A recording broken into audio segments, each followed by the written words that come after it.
I'm Elena Carter. I'm 31 years old, and at 3:17 p.m. on a Friday, they called me non-essential.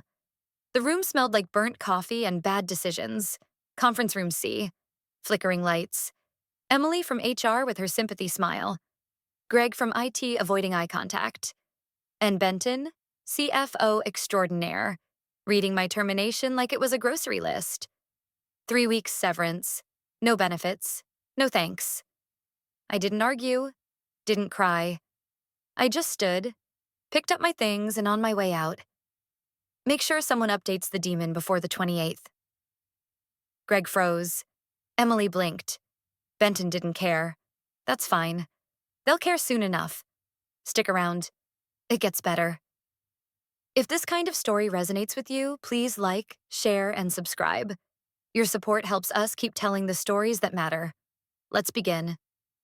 I spent 18 months building the system that kept this company alive. And at 3:17 p.m. on a Friday, they told me I was non-essential. The room smelled like old coffee and fluorescent fatigue. Conference room C, the one with the flickering LED panel that hummed like a dying insect trapped behind plastic. I already knew before I walked in. HR doesn't summon you at the end of the day on a Friday for casual chats. Emily sat there, her smile brittle enough to crack. Greg stood near the door, awkward, like he wasn't sure if he was there as witness or furniture. And at the center of it all was Benton, CFO extraordinaire, leaning back like this was just another item on his afternoon agenda. His tie was too tight, his haircut too sharp, and the smell of cheap aftershave couldn't mask the arrogance radiating off him. "Let's keep this brief," he said, flipping open a folder like he was unveiling a limited-time offer. "As part of our strategic realignment, your role is being eliminated." I blinked once. That was it. No preamble, no sugarcoating, just the corporate guillotine swung with all the finesse of a bored executioner. Emily slid a severance packet across the table like it might bite her. 3 weeks' pay, no benefits, a line about appreciating your contributions. I looked at Greg. Poor Greg. He avoided my eyes, his face a shade paler than usual. I wondered if he'd been told in advance or if he was just collateral damage like me. Judging by the way his thumb picked at the seam of his jeans, I figured he knew. But not soon enough to do anything about it. Benton cleared his throat, already glancing at his watch. "If you'd like, we can give you 15 minutes to collect your things." 15 minutes. 18 months of blood, caffeine, and carpal tunnel, reduced to 15 minutes. I stood, slow and deliberate. My legs moved on autopilot, but inside everything was sharp, focused. My heart didn't race. My vision didn't blur. There was only a cold, steady click in the back of my mind, like gears shifting into place. At the door, I paused. Turned just enough to let my words settle like frost on the cheap laminate table. "Make sure someone updates the demon before the 28th. Greg's head jerked up. Emily frowned. Benton didn't even blink. Perfect. I didn't wait for anyone to respond. The hall outside felt colder than it should have been, the air conditioning working overtime to compensate for June heat spilling through the lobby windows. My shoes echoed off the tile like I was walking out of my own funeral. The elevator ride down was silent. 2 marketing interns stepped in behind me, whispering about weekend plans and brunch reservations. Neither of them noticed the woman standing 3 feet away, holding a cardboard box with a severance packet and the last of her dignity inside. Outside, the sun hit me like a spotlight. Late afternoon. Gold, heavy and blinding. I stood there on the sidewalk for a full 10 seconds, looking up at the glass facade of FutureTrack Inc. That building had eaten my evenings, my weekends, my Thanksgiving break, and 3 birthdays.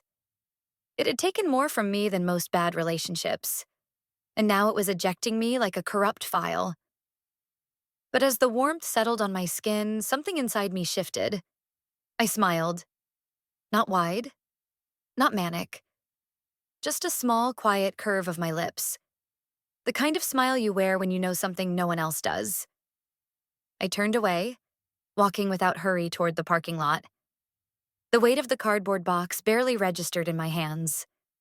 Behind me, somewhere deep in the server room, a line of code waited for no one. In the back-end system, a log silently triggered.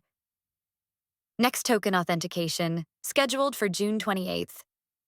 They called it streamlining. I called it foreshadowing. By Wednesday morning, the first cracks appeared. Small ones. The kind that only people like Bryce from accounting would notice. At 9:07 a.m., he leaned back in his chair, squinting at the payroll dashboard like it had personally offended him. Normally, pay stubs dropped without fail by the 27th. Always visible. Always on time. But this time, nothing. Bryce refreshed the page. Then again, still blank. Probably just a delay, he muttered, already drafting a ticket for IT. Subject line, payroll error, probably nothing. Classic Bryce, overly optimistic with a monster energy sitting half empty on his desk. Greg was in the IT war room when the ticket hit his inbox. He clicked it, read the 2-line summary, and sighed. Another false alarm, probably. God knows they'd been running hotfixes for weeks now thanks to Benton's new efficiency protocols. New VPN rollout, 2-factor authentication bugs, and now this. Still, something about it bothered him. He pulled up the payroll scheduler logs, scanned, stopped. There it was. A single red flag buried deep in the system queue. Token handshake pending, awaiting external authentication. Greg's stomach did a slow, uneasy roll. He clicked further, pulled up the error report. The message was short but definitive. Authentication key missing. His first instinct? Temporary glitch. Maybe a scheduled job hadn't fired. Maybe the email endpoint was lagging. Maybe... Greg pushed the thought aside and closed the log window. He sent a reply to Bryce. Looking into it. Should resolve shortly. Then minimized the ticket and went back to troubleshooting VPN issues on the West Wing. Meanwhile, across the company, tiny ripples of confusion began spreading. In marketing, Tori, who still wore company swag like it wasn't a red flag, asked during stand-up, "Hey, random question, but does anyone else not see their pay stub?" Her tone was light, almost joking. But the room went quiet. By 3 p.m., 3 more employees had pinged HR. By 5 p.m., someone started a Slack thread in Number General titled, "Quick question, anyone else's paycheck missing?" Greg pulled up the error log again. Still red. Still unresolved. A knot formed in his throat. He reopened the scheduler and tried a manual override. Click, click again. The system responded with the digital equivalent of a blank stare. Authentication, key missing. Greg rubbed his forehead, staring at the blinking cursor like it might suddenly develop empathy and explain itself. Across town, my phone lit up for the first time that day. Subject line, token authentication required, monthly payroll. I didn't even open it. Just one glance at the subject, the timestamp, and the familiar system signature line was enough. I pressed and held the notification. Delete. No response email. No bounce back. Just silence. By nightfall, the Slack thread had grown to 27 comments. Some were casual. Guess it's just a bug lol. Others, less so. I have rent due Friday. Should I be worried? Greg sat alone in the IT war room long after most people left. The hum of server fans filled the space like static anxiety. He refreshed the admin panel one last time. Same error. His fingers hovered above the keyboard, debating whether to escalate. He didn't. Instead, he closed the laptop with a soft thud and headed home, convincing himself that by morning, it would fix itself. It didn't. At 7:13 a.m. the next day, Slack lit up like a Christmas tree. The Number General channel exploded. Where is payroll?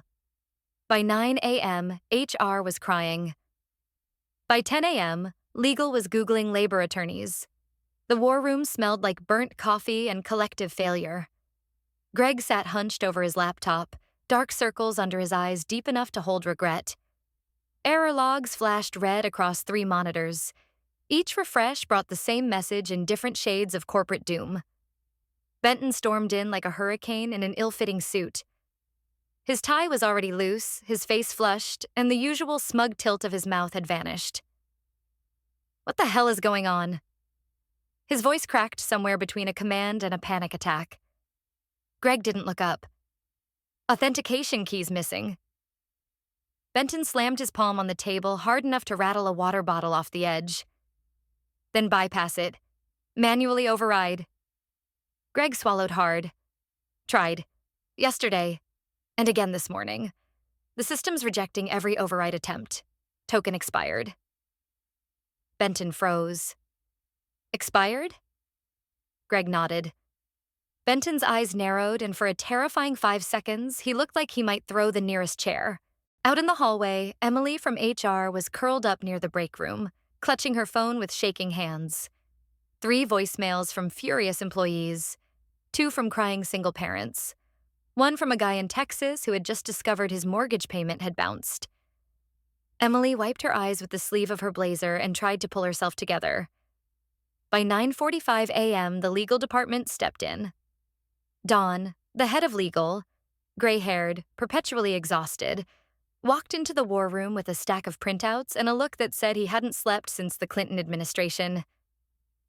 "We've got formal complaints from 4 states already," Don said, tossing papers onto the table.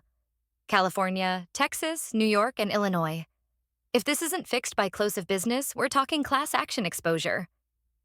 Benton turned to Greg like a man looking for someone to sacrifice. "What's the root cause?"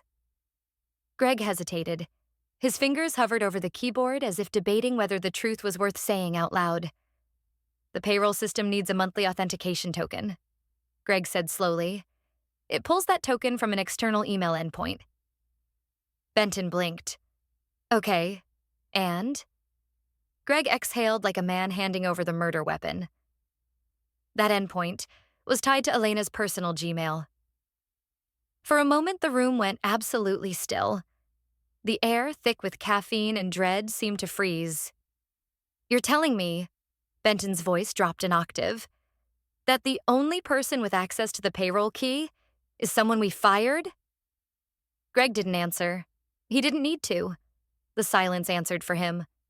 In the HR department, Emily's intern had abandoned answering calls entirely and was now pacing in circles, muttering something about updating her LinkedIn profile. On Slack, things were worse. The number general channel had gone from cautious curiosity to full-blown mutiny. Someone from the warehouse staff posted a TikTok titled, "When payday ghosts, you and you still got boxes to pack." It featured dramatic slow-motion footage of employees eating instant noodles in the break room, overlaid with the caption, "$ghost payroll." By 10:30 a.m., Reddit had picked up the story. A thread titled, "FutureTrack employees not getting paid, anyone else?" hit the front page of r/anti-work with 12,000 upvotes in under an hour. Greg slumped in his chair, scrolling through the thread with a hollow expression. The hashtags kept stacking. "But she warned you, beg her back." Team Elena, Don rubbed his temples. "Can we contact her?" Benton paced the room like a caged animal. "She blocked my number. Blocked HR. Blocked everyone on Slack." Greg's voice cracked when he said it, but he said it anyway. "I could try. Her personal email." Benton's laugh was short, bitter, and devoid of humor. "Right. Let's just email the woman we fired with no notice and ask her to save us for free." Across town, I lounged by the poolside, a margarita sweating on the tile beside me. The sun was warm on my skin, and a documentary about octopuses solving mazes played softly from my laptop. My phone buzzed again. Another failed handshake request from the payroll system. I laughed quietly, flipped the phone face down, and pressed play on the next episode. When polite Slack messages didn't work, they tried emails. When emails failed, they started begging. By 1:15 p.m., the emergency conference room felt like a fallout shelter. HR reps sat with red eyes and trembling hands. Greg kept fidgeting with the drawstring of his hoodie, unable to stop bouncing his knee under the table. Don sat at the far end, scrolling through a growing spreadsheet of employee complaints, each one more legally damning than the last. Benton stood in front of the whiteboard, marker uncapped, pacing like a general reviewing battlefield casualties. "We start with soft outreach," he said, voice hoarse but determined. "Nothing official, casual tone, friendly." Emily from HR nodded furiously, already drafting. "Subject? Quick question if you're around." "Body, hi Elena, so sorry to bother you, hope you're doing well." "Small weird thing with the payroll script came up. Probably nothing major, just thought you might be the best person to ask, haha.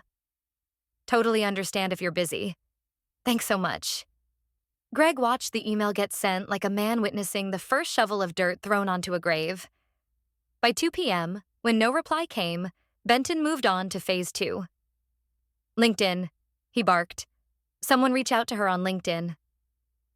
Greg sighed and opened a direct message window. "Hey, just wondering if you could help. Tiny thing, related to the payroll queue. Totally understand if you're busy. No pressure, just, yeah, let me know." He hit send. Waited. Nothing. By 2:37 p.m., Benton's forehead glistened with sweat. His voice, which had spent the morning slicing through the room like a guillotine, now cracked under the weight of self-preservation. "All right," he said, straightening his shoulders like a man about to walk into oncoming traffic. "Official outreach." Don didn't look up from his phone. "You're actually going to send it yourself?" Benton's glare was sharp enough to draw blood. He opened his Outlook, typed with trembling fingers. Subject: official request for assistance. Payroll access. Body: Miss Carter. In the interest of preventing unnecessary escalation, we are requesting your professional cooperation in resolving the current payroll access issue. While your previous employment has concluded, your knowledge remains valued. We would appreciate your urgent input to avoid further disruption. Regards, Thomas Benton, Chief Financial Officer, FutureTrack Inc. Benton, hovered over the send button for a full 3 seconds before clicking. Everyone waited. Greg kept refreshing the admin panel like it might distract him from the slow-motion disaster unfolding. At 3:12 p.m., a reply notification popped into Benton's inbox. 8 words. That was it. "I no longer work there. Best of luck." Silence. For 5 full seconds, nobody breathed. Then Greg's chair creaked as he slumped forward, burying his face in his hands. Emily gasped like someone had slapped her. Don closed his laptop with slow, deliberate disappointment. Benton stared at the screen like it had personally betrayed him. "That's it?" Benton hissed. "That's all she said?" Greg spoke without lifting his head. "She's not wrong." Benton's knuckles turned white as he gripped the edge of the table. "Legal. Now." Don stood, already pulling out his phone. "We need to contact her lawyer." Across the city, Evelyn sat at a corner table in a quiet cafe, reviewing case briefs on her tablet. Her phone buzzed once. Unknown number. She picked up, listened for exactly 15 seconds, then smiled. Slow, sharp, and dangerous. "My client is willing to listen," she said, her tone cool as glass, "but only on her terms." When they opened the PDF, the boardroom went silent. Then Benton threw a chair. The file arrived at 7:46 a.m. sharp. Subject line: Consulting Agreement Draft. Payroll System Recovery. Sent directly from Evelyn's office.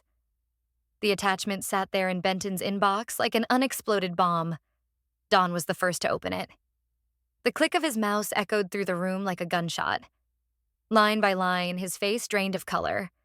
Greg, seated halfway down the conference table, leaned over just far enough to catch the bold headings.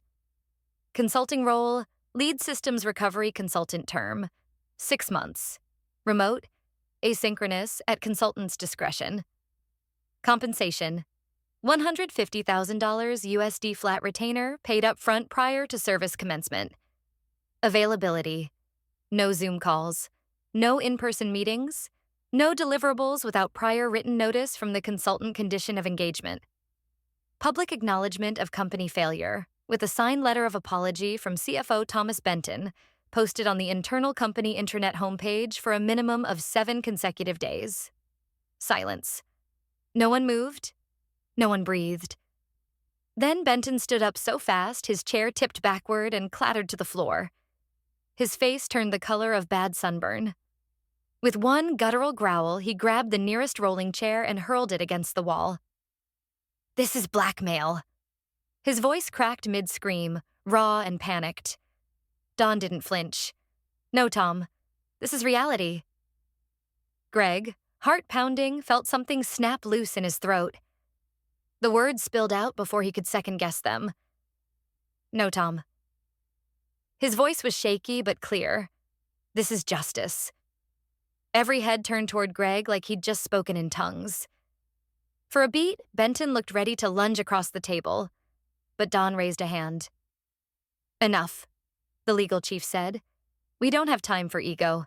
We have employees threatening lawsuits, media inquiries piling up, and a payroll system locked tighter than Fort Knox." One of the board members, Janice from Compliance, slammed her hand on the table. "We're 2 hours away from making the front page of every business news outlet for labor violations. Sign the damn thing."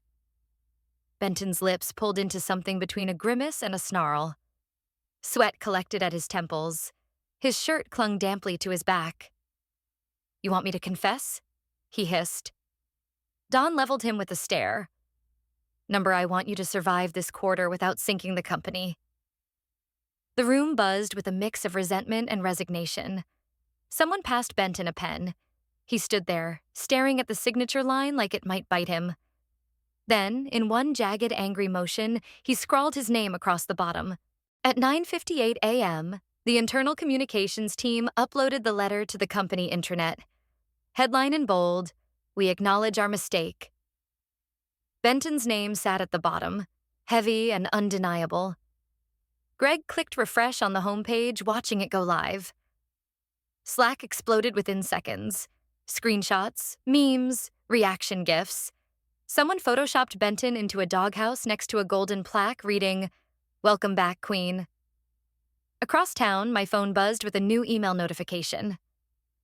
Subject: Payment confirmation, wire transfer completed. I smiled, set my tea aside, and opened my laptop. Fingers hovering over the keyboard, I pulled up the terminal, typed the first line of code. The demon was about to wake up. At 11:59 p.m., I pressed enter. Not a second early, not a second late. The cursor blinked against the dark screen, waiting, almost like it knew. I exhaled slowly, letting the silence of my apartment settle over me one last time. The lamp in the corner cast a soft amber glow across the room. On the floor beside me, an untouched glass of wine stood forgotten. My laptop fan hummed low, steady, almost expectant. 5 final lines of code. That's all it took. I double-checked the sequence. Then again, old habits die hard.